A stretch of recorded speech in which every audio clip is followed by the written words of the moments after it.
যাত্রী ভর্তি একটি প্লেন সিঙ্গাপুরের এয়ারপোর্ট থেকে সুরক্ষিত টেক অফ করে। তাদের গন্তব্যস্থল ছিল ইউএসএ।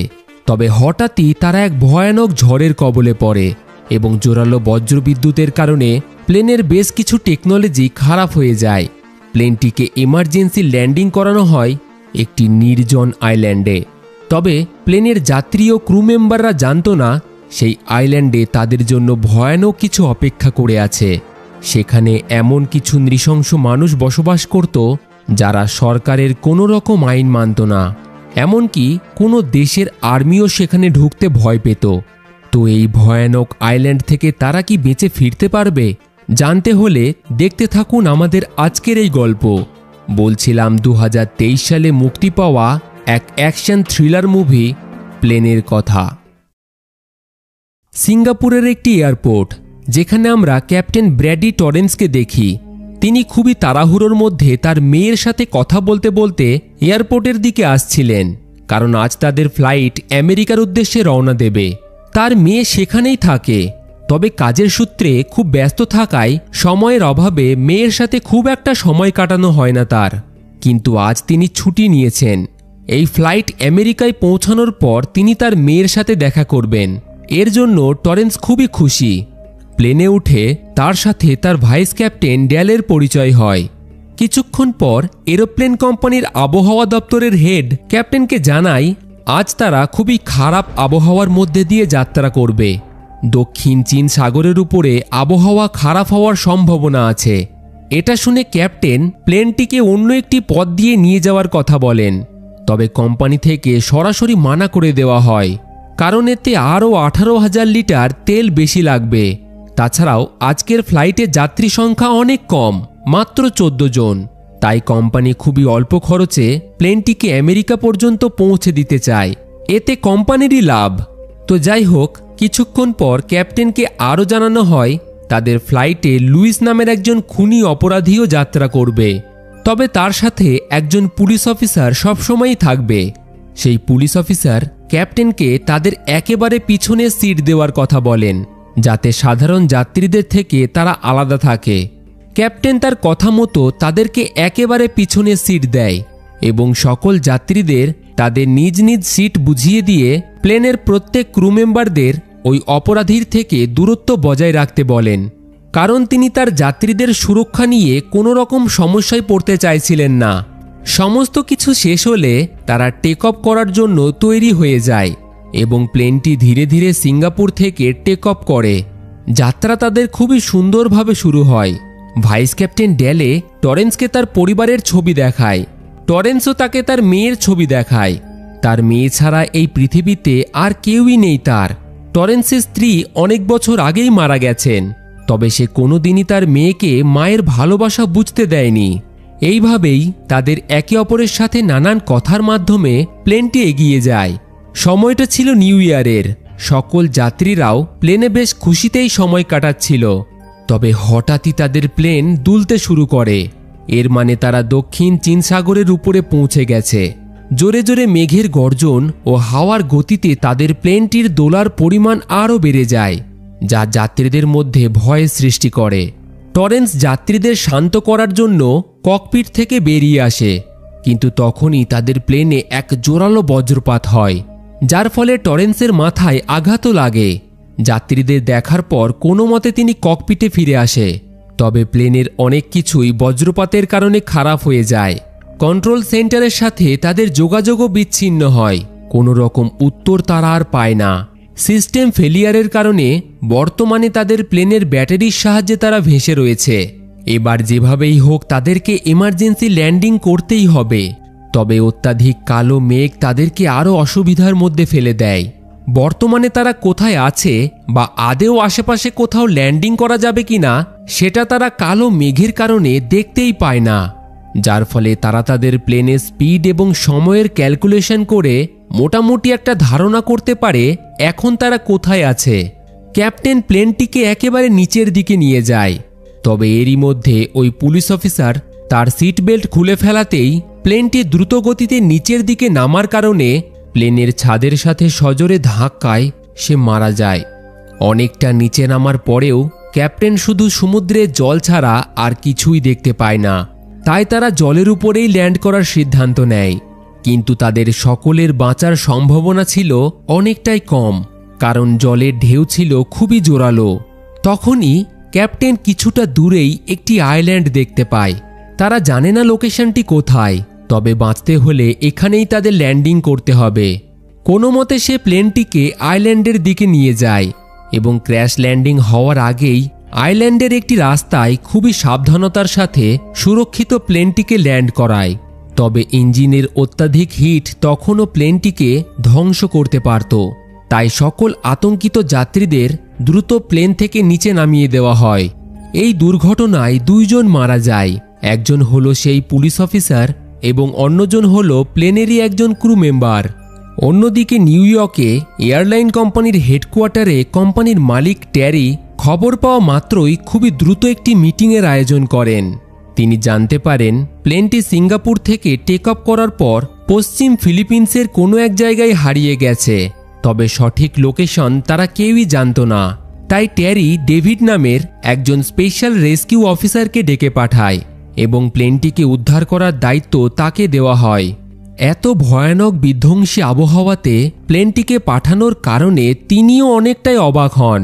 তবে কোনো রকম আর সময় নষ্ট না করে রেস্কিউ কাজ শুরু করে দেন তিনি, কারণ এক একটা মিনিট খুবই গুরুত্বপূর্ণ।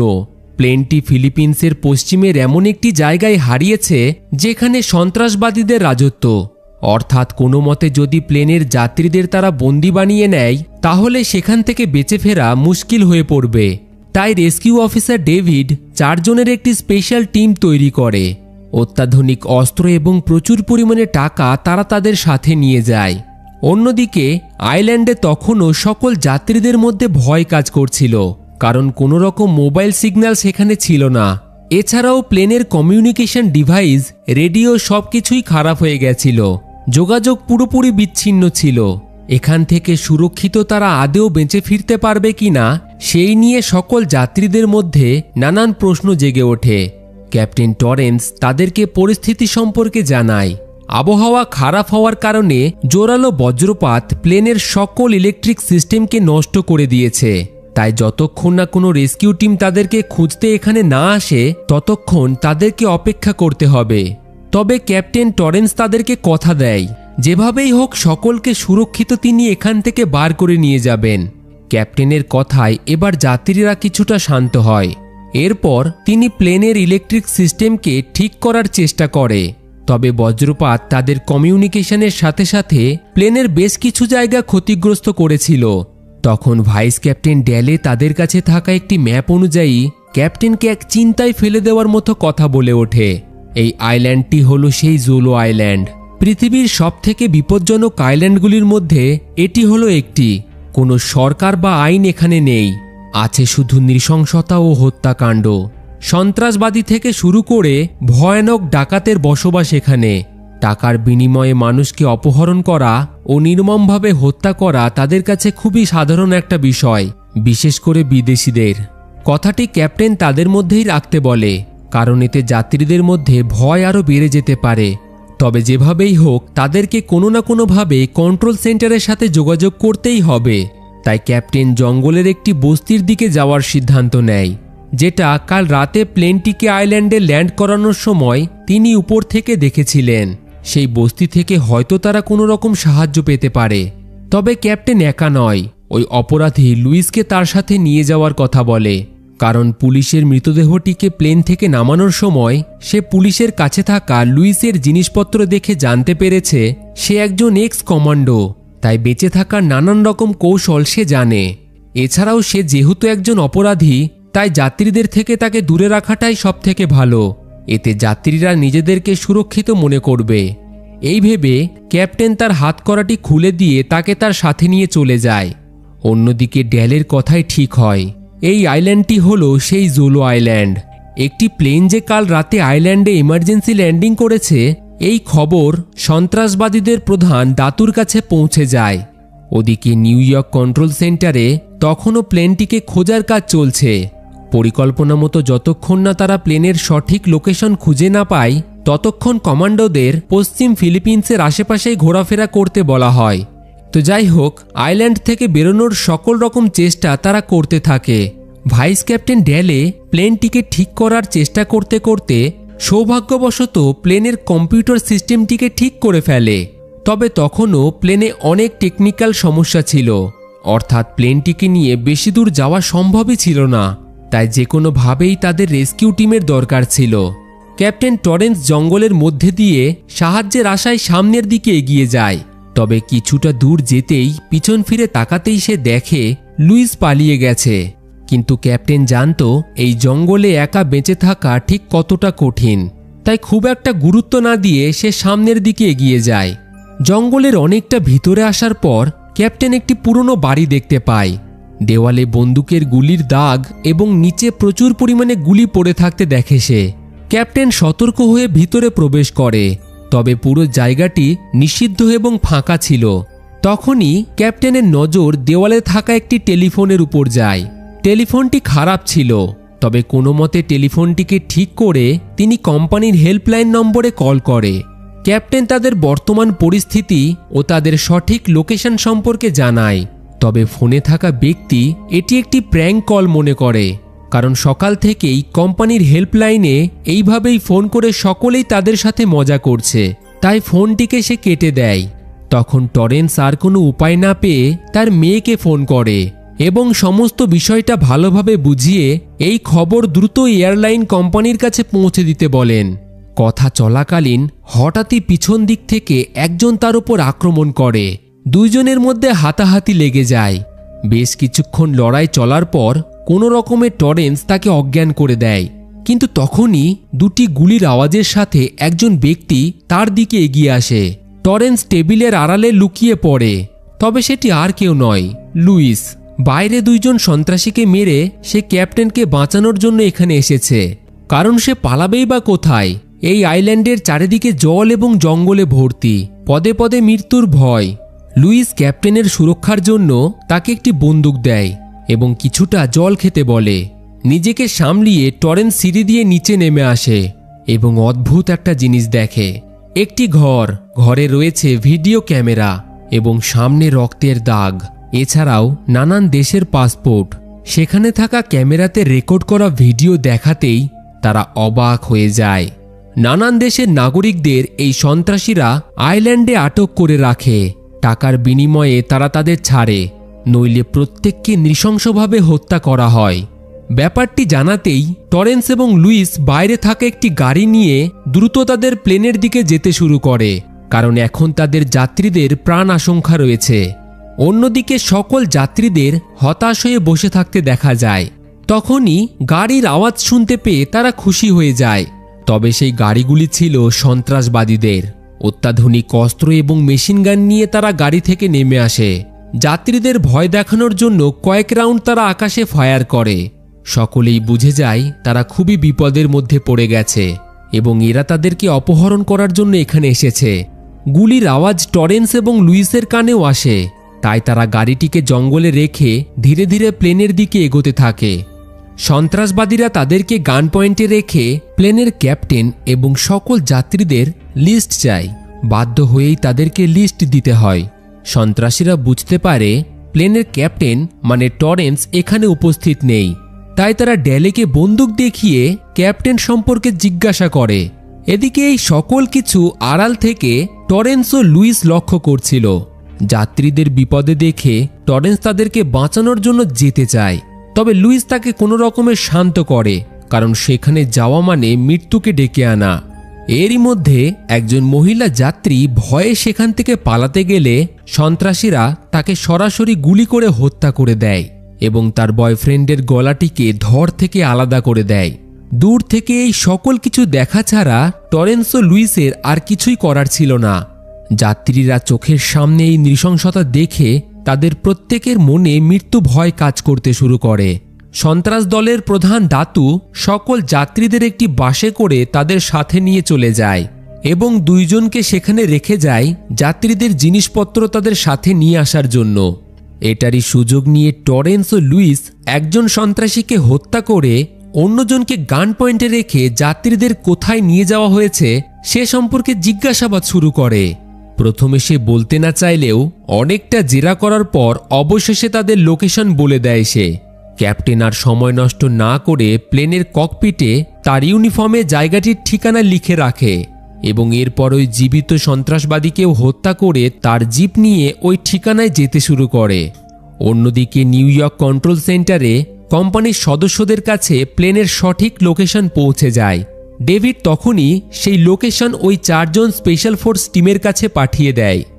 এদিকে আইল্যান্ডের সকল যাত্রীদেরকে এক নির্জন বস্তিতে সারিবদ্ধভাবে দাঁড় করিয়ে তাদের দেশ ও নামসহ সন্ত্রাসীরা একটি ভিডিও রেকর্ড করে, যাতে এর পরিবর্তে তারা তাদের দেশের সরকারের কাছ থেকে প্রচুর পরিমাণে টাকা দাবি করতে পারে। ইতিমধ্যে ওই 4 জন স্পেশাল ফোর্স কমান্ডো প্লেনের লোকেশনে ল্যান্ড করে, যেটা নিউ ইয়র্কে বসে সরাসরি তারা দেখতে পায়। কমান্ডোরা চারিদিকটা ভালোভাবে সার্চ অভিযান চালায়, তবে প্লেনের মধ্যে ক্যাপ্টেন টরেন্সের রেখে যাওয়া সেই ঠিকানা ছাড়া তারা আর কাউকেই দেখতে পায় না। অন্যদিকে দেখা যায় টরেন্স ও লুইস সন্ত্রাসবাদীদের সেই বস্তিতে পৌঁছে গেছে। চারিদিকে বন্দুকধারী সন্ত্রাসীদের পাহারা দিতে দেখা যায়। তারা খুবই সন্তর্পণে 2 জন সন্ত্রাসীকে হত্যা করে যাত্রীদের ঠিক যেখানে রাখা হয়েছিল সেখানে পৌঁছে যায় এবং আশেপাশে পাহারা দেওয়া সন্ত্রাসীদেরকেও তারা হত্যা করে।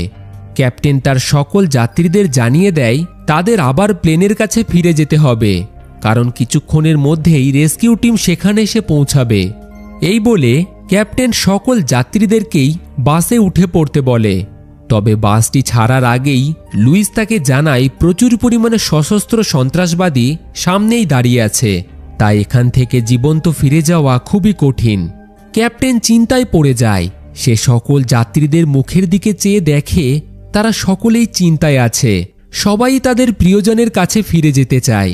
তাই ক্যাপ্টেন লুইসকে জানায় সে সন্ত্রাসবাদীদের কাছে আত্মসমর্পণ করবে। লুইস জানত সন্ত্রাসবাদীদের হাতে নিজেকে তুলে দেওয়া মানে সারা জীবনের মতো নিজের পরিবারকে হারানো। তবে ক্যাপ্টেন টরেন্সের কাছে আর কোনো উপায় ছিল না। তাদেরকে অন্যদিকে ব্যস্ত রাখার জন্য ক্যাপ্টেন নিজেকে তাদের হাতে তুলে দেয়। সন্ত্রাসীরা ক্যাপ্টেনকে মারতে মারতে সন্ত্রাসীদের লিডার দাতুর কাছে নিয়ে যায়।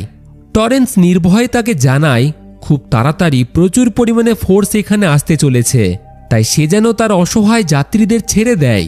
তবে ক্যাপ্টেনের কথা সন্ত্রাসীদের খুব একটা পছন্দ হয় না, তাই দাতু তাকে হত্যা করার আদেশ দেয়। ঠিক সময় মতো সেই মুহূর্তেই স্পেশাল ফোর্স সেখানে এসে উপস্থিত হয় এবং সন্ত্রাসীদের সাথে তাদের গুলির লড়াই শুরু হয়ে যায়। কমান্ডোরা প্রচুর সন্ত্রাসীদের হত্যা করে ফেলে এবং ক্যাপ্টেন সহ যাত্রীদের নিয়ে কোনো মতে তাদের প্রাণ বাঁচিয়ে সেখান থেকে বেরিয়ে আসে। তবে সন্ত্রাসী দলের লিডার দাতু তাদের উপর প্রচণ্ড রেগে যায়।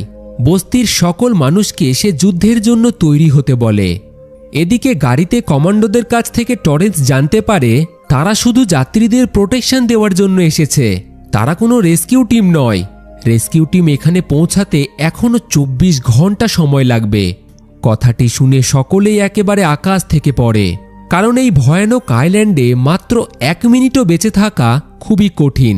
কিন্তু তখনই ক্যাপ্টেনের মাথায় একটি পরিকল্পনা আসে। সকল যাত্রীদের নিয়ে সে দ্রুত প্লেনের কাছে গিয়ে পৌঁছায়।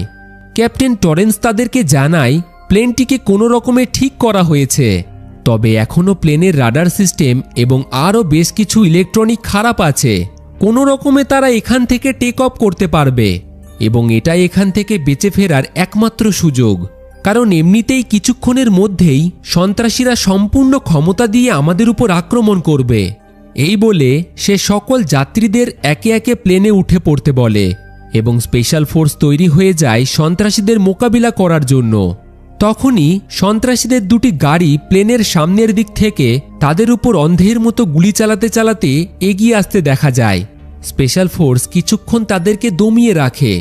একে একে তারা বেশ কিছু সন্ত্রাসীদেরকেও হত্যা করে ফেলে। স্পেশাল ফোর্সের একজন স্নাইপার একে একে সন্ত্রাসীদের মাথার খুলি উড়িয়ে দেয়। তবে খুব তাড়াতাড়ি তাদেরকে টেক অফ করতে হবে। ক্যাপ্টেন শেষবারের মতো প্লেনটিকে চেক করে নেয় এবং স্পেশাল ফোর্সের প্রধান রবার্টকে জানিয়ে দেয় তাদের হাতে আর মাত্র 5 মিনিট সময় আছে। সে প্লেনের ইঞ্জিন চালু করতে যাচ্ছে, তাদেরকে এই সময়ের মধ্যেই প্লেনে উঠে পড়তে হবে। এই বলে সে লুইসকে ধন্যবাদ জানায়, কারণ তার সাহায্য ছাড়া সে তার যাত্রীদের বাঁচাতেই পারত না। ক্যাপ্টেন ছুটে প্লেনের ককপিটে উঠে যায় এবং প্লেনটিকে চালু করে টেক অফ করার জন্য তৈরি করে। তবে এদিকে সন্ত্রাসীদের পরিমাণ বাড়তেই থাকে। স্পেশাল ফোর্স আর বেশিক্ষণ তাদেরকে আটকে রাখতে পারে না। তারা এবার সরাসরি প্লেনের উপর ফায়ার করতে শুরু করে।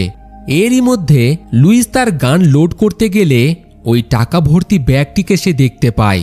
তবে সে সেই টাকা সেখানেই রেখে দেয় এবং স্পেশাল ফোর্সদের প্লেনে ওঠার জন্য কভার ফায়ার দেওয়া শুরু করে, কারণ তার মাথায় তো অন্য কিছুই চলছিল। তো যাই হোক, এদিকে ক্যাপ্টেন কন্ট্রোল সেন্টারের কাছ থেকে এখান থেকে টেক অফ করার পর এমন একটি সুরক্ষিত জায়গার লোকেশন চাইছিল যেখানে তারা সেফ ল্যান্ড করতে পারে। কন্ট্রোল সেন্টার থেকে তাকে জানানো হয় জোলো আইল্যান্ড থেকে 300 মাইল দূরে আরও একটি অন্য আইল্যান্ড আছে। সেই আইল্যান্ডের এয়ারপোর্টেই তারা সুরক্ষিত ল্যান্ড করতে পারবে। ক্যাপ্টেন দ্রুত স্পেশাল ফোর্সের সকল মেম্বারদের প্লেনে উঠে পড়তে বলে। তবে দেখা যায় সকলেই প্লেনে উঠে পড়লে এই সুযোগে লুইস টাকা ভর্তি ব্যাগ নিয়ে জঙ্গলের দিকে পালিয়ে যায়। প্লেনটি টেক অফ করার আগেই একজন সন্ত্রাসী রকেট লঞ্চার দিয়ে প্লেনটিকে টার্গেট করে। তবে পালানোর আগেই লুইস জঙ্গলের ভিতর থেকেই ওই সন্ত্রাসীর মাথার খুলি উড়িয়ে দেয়। প্লেনটি সজোরে দাতুকে ধাক্কা মেরে আকাশের দিকে উড়ে যায়। তবে প্লেনের একটি ইঞ্জিন খারাপ হয়ে যাওয়ার কারণে প্লেনটি আবারও জোরে জোরে দুলতে থাকে এবং নিচের দিকে নেমে আসে।